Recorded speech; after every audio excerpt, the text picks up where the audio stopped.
إن الحمد لله نحمده ونستعينه ونستغفره ونستهديه ونعوذ بالله من شرور أنفسنا ومن سيئات أعمالنا من يهده الله فلا مضل له ومن يضلل فلا هادي له وأشهد أن لا إله إلا الله وحده لا شريك له وأشهد أن نبينا محمدًا عبده ورسوله صلى الله عليه وعلى آله وصحبه وسلم تسليماً كثيراً إلى يوم الدين.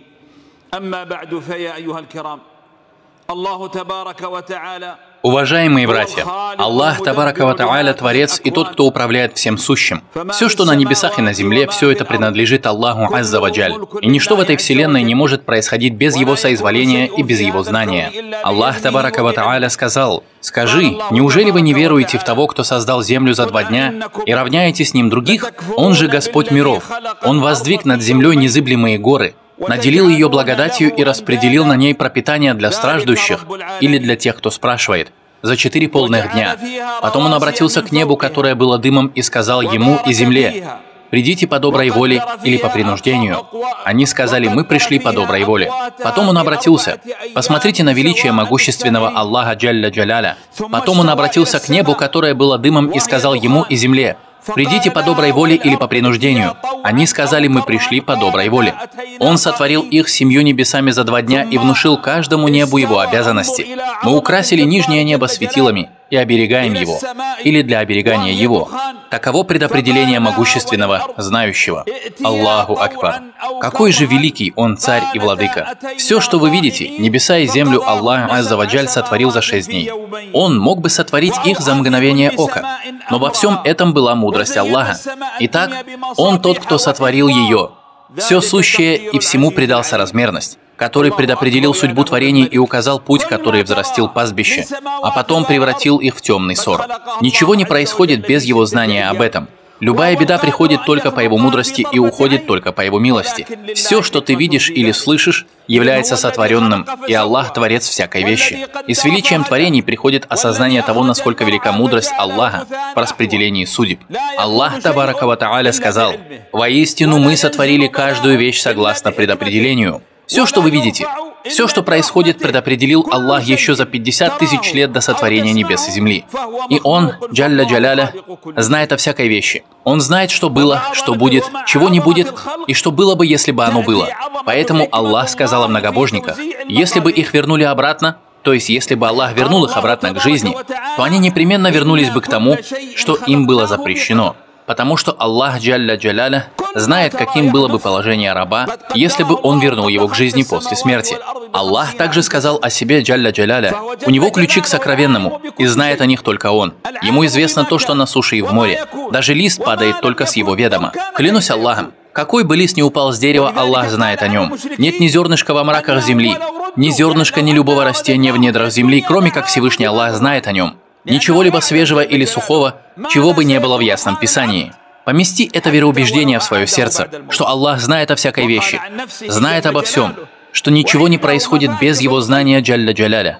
Аллах Табарака ва Тааля говорит: любое несчастье, которое происходит на земле и с вами самими записано в Писании еще до того, как мы сотворили его. Воистину, это для Аллаха легко. Клянусь Аллахом, наше сотворение и сотворение тех, кто вокруг нас, подобно сотворению одного человека, или даже меньше этого. Потому что нет ничего, что было бы невозможно для Аллаха Джалля Джаляля. Сегодня мы поговорим о том, что происходит в Китае, о бедствии, которое их постигло, о болезни, которая распространилась среди них.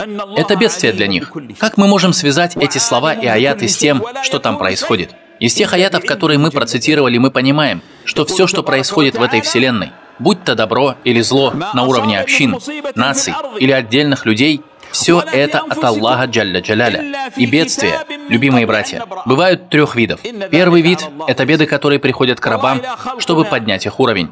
И это то, что происходит с пророками или избранными из его праведных рабов. Да сделает нас Аллах с вами из их числа. Например, почему был испытан пророк, саллиллаху алейхи вассалям, и вообще все пророки? Не было такого пророка, который не был бы испытан. Это первый вид бедствий, который служит повышению степени испытуемого. Другая разновидность бедствий направлена на стирание грехов. Это касается простых верующих. Пророк, саллиллаху алейхи вассалям, сказал: Поистине великое вознаграждение от большого бедствия. Что это значит? Не думай, что Аллах послал тебе болезнь из-за того, что Он тебя не любит. Нет. До тех пор, пока ты верующий, те испытания, которые приходят к тебе, это милость к тебе. Они даже могут быть указанием на то, что Аллах доволен тобой.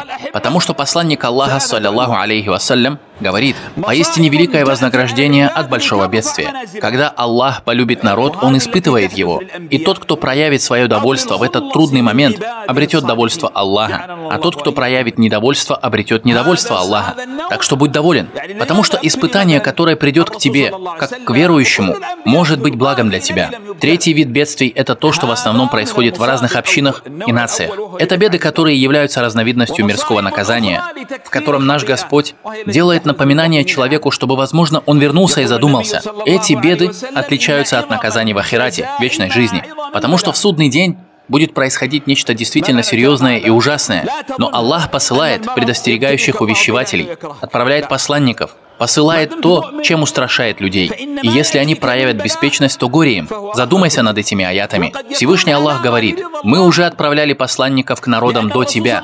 Мы подвергали их нищете и недугам, дабы они стали смиренными».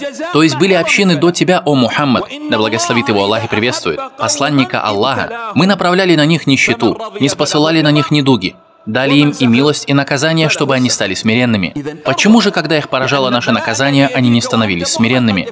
То есть, по идее, когда к ним пришло наказание, они должны были бы вернуться к религии Аллаха Азза ва Джаль. Но этого не случилось. Аллах продолжает. Их сердца ожесточились, а шайтан приукрашивал для них то, что они совершали. Когда они позабыли о том, что им напоминали, мы распахнули перед ними врата ко всякой вещи, то есть и благо, и зло. Когда же они возрадовались дарованному, то есть Аллах открыл перед ними удел, и на них свалились блага небес, когда же они возрадовались дарованному и впали в еще более беззаконие, не вернулись к Аллаху, не покаялись, мы схватили их внезапно, и они пришли в отчаяние. О Аллах, не гневайся на нас, на твоих рабов. О Аллах. Посмотрите, как Аллах Азза ва Джаль уничтожил беззаконников. И здесь возникает важный вопрос. То, что происходит в Китае, это болезнь, о которой вы все слышите. Это наказание от Всевышнего Аллаха из-за того, что они мучили уйгуров-мусульман. В своей стране есть более 20 или 30 миллионов мусульман, которые претерпели ужасные пытки и мучения от Китая, от китайского правительства. Сейчас мы не в том месте, где можно было бы подробно разъяснить этот вопрос. Но суть в том, что сейчас Аллах Азза ва Джаль испытал этих людей болезнью, и люди связали одно с другим. Но правильная ли эта связь? Я скажу, и Аллах знает лучше, почему мы не можем быть в этом уверены. И почему мы также не можем отрицать эту связь? Задумайся вместе со мной. Мы не уверены в существовании этой связи. Почему? Потому что то, что сейчас происходит, например, в мусульманской Сирии, хуже, чем положение уйгуров в Китае. Буквально сегодня там произошла резня. Ужаснейшие убийства. Пречист великий Аллах. Клянусь Аллахом, такого не происходит больше нигде на земле. Мы просим Аллаха сломить тех, кто сломил мусульман. Скажите аминь. Беззаконники нападают на мусульман. Разве то, что сейчас происходит в Сирии, не хуже китайских событий? Но мы не слышим, чтобы подобное случилось в Сирии. Так что вовсе не обязательно, чтобы между уйгурским вопросом и эпидемией была связь. Например, то, что происходит с мусульманами-суннитами в Иране. Или то, что испытывают наши братья-палестинцы от евреев в Палестине. Еще хуже. Таким образом, мусульман истязают повсюду. Так что мы не можем сказать определенно, что это наказание для китайцев. Хорошо. Почему тогда нет наказания для тех, кто мучит мусульман в Сирии или в Палестине? Или в других странах мира? Почему? Так что мы не можем ничего сказать определенного. И скоро я разъясню этот вопрос. И также мы можем подтвердить эту связь. Почему? Потому что Всевышний Аллах не утверждает несправедливость. Всевышний Аллах сказал: «Не думай, что Аллах не ведает о том, что творят беззаконники». Клянусь Аллахом, не может быть такого, что наш Господь услышит мольбу несправедливо угнетенного и не поможет ему. Это Он, Джалля Джаляля, поклялся помочь притесненному, как сказал посланник Аллаха, саллаллаху алейхи вассалям. Аллах поднимает мольбу притесненного над облаками, перед ней открываются врата небес, и Господь, Азза ва Джаль, говорит: «Клянусь своим величием, я непременно помогу тебе, даже если через некоторое время». Такая уж эта мольба, даже если она исходит от немусульман. Таким образом, братья, правильно будет говорить с уверенностью о том, что такие-то общины были наказаны. И также не отрицать это наказание, потому что мы не можем судить Аллаха Азза ва Джаль. Аллах знает лучше, наказание это или нет. Аллах знает лучше. Не связывай одно с другим. Ты не получил на это полномочия от Аллаха Азза ва Джаль. Это Аллах управляет всеми делами. Тем не менее, мы скажем, что Аллах справедлив и не согласен с беззаконниками, и что в Его наказании есть мудрость. Он может наказать целые народы потом. Один Он может наказать землетрясениями других, извержениями вулканов или гражданскими войнами. Третьи могут быть наказаны экономическими войнами. Разновидностей наказания много. Они чувствуют их, а тот, кто пытается их игнорировать, не знает о том, что это наказание. Поэтому, любимые братья, задумайтесь со мной об этом аяте. Всевышний Аллах говорит: зло появляется на суше и на море. Из-за чего? По причине того, что совершают людские руки, чтобы они вкусили часть того, что они натворили, и чтобы они вернулись на прямой путь. Поразмышляйте вместе со мной. Зло появилось, то есть испортилась жизнь людей. Например, из-за пожаров. Вы видите, как люди часто сажали и сажали. А потом наступает такой год, когда сгорает все, что они сажали. И это то, что произошло в Ливане. И недавно в Австралии. Или же они все строят и строят. Потом приходит цунами и смывает все, что они построили. Зло появилось. То есть жизнь у людей испортилась, и все это по причине их дел. Таким образом, это наказание от Аллаха Азза ва Джаль. То, что мы видим в Китае, может быть связано со злом в их экономике. Сейчас, братья, за один этот месяц они потеряли столько, сколько не теряли за 20 лет. У них такие убытки в жизни и в экономике, хотя они владеют всеми видами материального счастья, которые только возможны. Может быть такое, что они совершили несправедливость, и Аллах помог тому угнетенному народу. Мы не будем определенно говорить «нет». Ответ на этот вопрос знает только Аллах Азза ва Джаль. Аллах также может испытать своих рабов засухой, несмотря на дожди, потому что они ослушались Его. Послушай этот хадис, в котором посланник Аллаха, саллаллаху алейхи вассалям, сказал: 5 вещей, которыми вы будете испытаны. Я прибегаю к Аллаху от того, чтобы вы застали их. О Аллах! Это великие слова, братья. Пророк, саллаллаху алейхи вассалям, говорит: если мерзость, то есть прелюбодеяние, распространится среди людей так, что они станут делать это даже открыто, то среди них распространится чума. То есть, братья, открытое прелюбодеяние — это не когда ты совершаешь его скрытно, или есть какой-то закон, который наказывает за это. Нет, открыто, когда это действие становится общеизвестным среди людей. Оно организовано, считается дозволенным и допустимым. Именно эти люди, эти народы и подвергаются наказанию Аллаха Азза ва Джаль. Итак, первое, если мерзость распространится среди людей так, что они станут делать это даже открыто, то среди них распространится чума и болезни, которых не было среди тех, кто жил до них. Если они начнут недомеривать и недовешивать на весах, то их постигнет засуха, недостаток продовольствия и тирания правителя. Когда они будут обвешивать, недомеривать на весах, пожирать имущество людей по несправедливости, то таким будет их наказание. Просим у Аллаха благополучия и спасения. Если они перестанут выплачивать закят со своего имущества, то обязательно будут лишены дождя с неба. И если бы не животные, то им вообще бы не был дан дождь. Если они нарушат договор Аллаха и Его посланника, то Аллах обязательно даст власть над ними, их врагам, не из их числа, и те будут отбирать у них нечто, принадлежащее им. Таково положение мусульман. А если их правители не будут судить по книге Аллаха, выбирая что-то иное, нежели ниспосланное Аллахом, то Аллах обязательно посеет между ними вражду.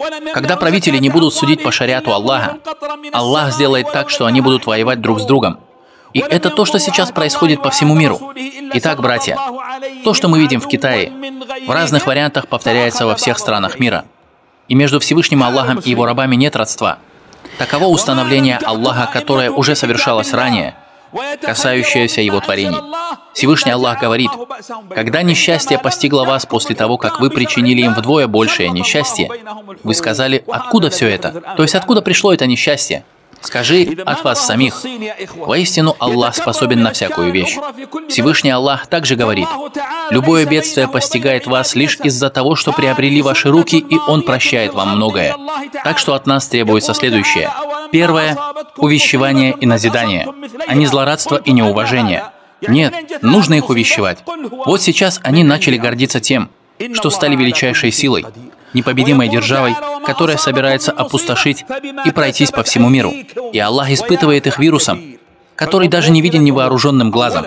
Как сказано в Коране, «Воинство твоего Господа не знает никто, кроме Него».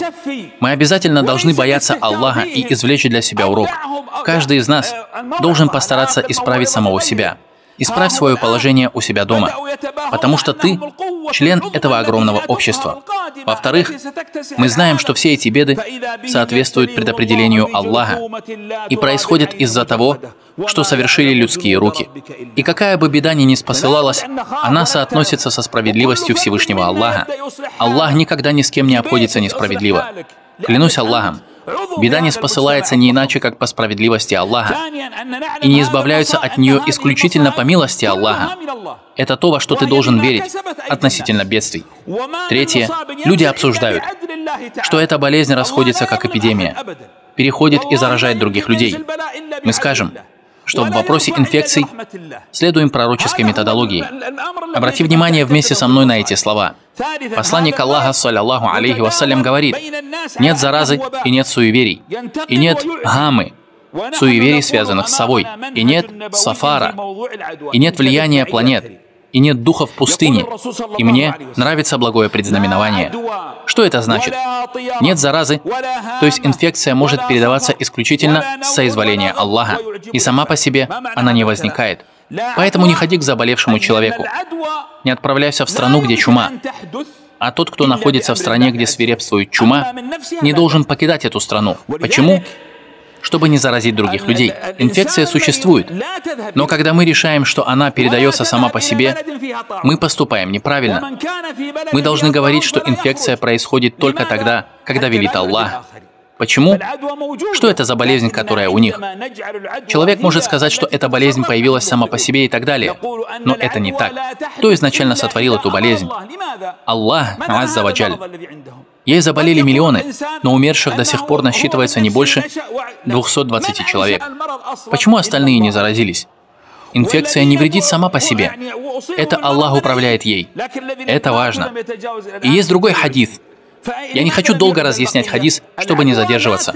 Но есть другой хадис, в котором пророк, саллаллаху алейхи вассалям, говорит: «Беги от прокаженного, так как бежишь от льва». Так что мы объединим два этих понятия. Мы сами не будем ходить в зараженные места, и также мы верим, что болезнь не может перемещаться сама по себе, и что заражение происходит только по повелению Аллаха, азза ва джаль, по мудрости, которую знает Аллах. Так мы понимаем этот хадис. Да благословит нас с вами Аллах в Великом Коране и дарует нам пользу посредством Его аятов и мудрого поминания.